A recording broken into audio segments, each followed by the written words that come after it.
Hello guys, আশা করি সবাই ভালো আছেন। মালয়েশিয়া কলিং ভিসা খুব দ্রুত চালু হচ্ছে।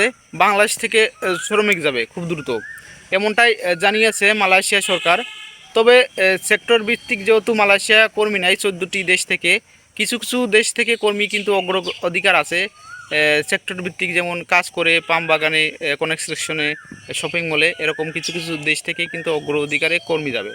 তবে কলিং ভিসা খুললে মালয়েশিয়া সরকার 1 লক্ষ কর্মী নেবে কাজের জন্য।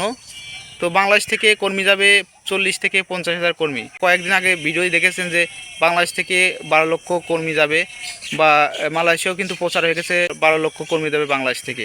তো এটা সম্পূর্ণ ভুল ধারণা। অনেকেই এরকম কথা শুনে দালালের হাতে টাকা পয়সা দিয়েছেন, অলরেডি দিয়ে দিয়েছেন, বা মালয়েশিয়া কলিং ভিসার কথা শুনে অনেকেই কিন্তু লেনদেন শুরু করে দিয়েছে। তো আসলে এমনটা করেন না, তাহলে প্রতারিত হবেন। বাংলাদেশ থেকে 40 থেকে 50 হাজার কর্মী হবে সেক্টর ভিত্তিক অনুযায়ী। তো যারা যে সকল কর্মী যাবে তারা অবশ্যই সরকারি এজেন্সির মাধ্যমে যেতে পারবেন।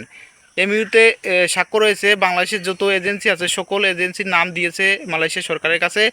মালয়েশিয়া সরকার তাদেরকে যাচাই বাছাই করবে, কোনটা ভালো কোনটা খারাপ বের করবে, তারপর সেই সব এজেন্সির অনুমোদন দেবে বাংলাদেশ থেকে কর্মী নেওয়ার। তো যাই হোক, বাংলাদেশ থেকে 40-50 হাজার কর্মী নেবে, যেহেতু অল্প সংখ্যক কর্মী নেবে, আপনারা আগে ভাগে কারো কাছে টাকা পয়সা বা কোনো দালালের কাছে টাকা পয়সা লেনদেন করেন না, নাহলে প্রতারিত হবেন, পরবর্তীতে ঝামেলা হবে। বাংলাদেশ থেকে খুব দ্রুতই কর্মী যাবে।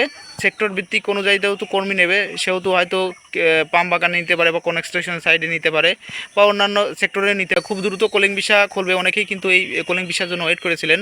40 থেকে 50 হাজার যেহেতু কর্মী যাবে, অল্প সংখ্যক কর্মী হয়তো পরবর্তীতে যেতে পারে, কিন্তু বাংলাদেশ থেকে যে সকল এজেন্সি কর্মী নাই মালয়েশিয়া, তাদের কিন্তু নাম লিস্ট দিয়ে দিয়েছে মালয়েশিয়া সরকারের কাছে। অনেক এজেন্সি আছে, তো এর মধ্যে আগে যাচাই বাছাই হোক, তারপর কিন্তু মালয়েশিয়া কর্মী নেওয়া শুরু করবে। ভিডিওটি ভালো লাগলে লাইক কমেন্ট শেয়ার করবেন এবং চ্যানেলটি সাবস্ক্রাইব করে দেবেন।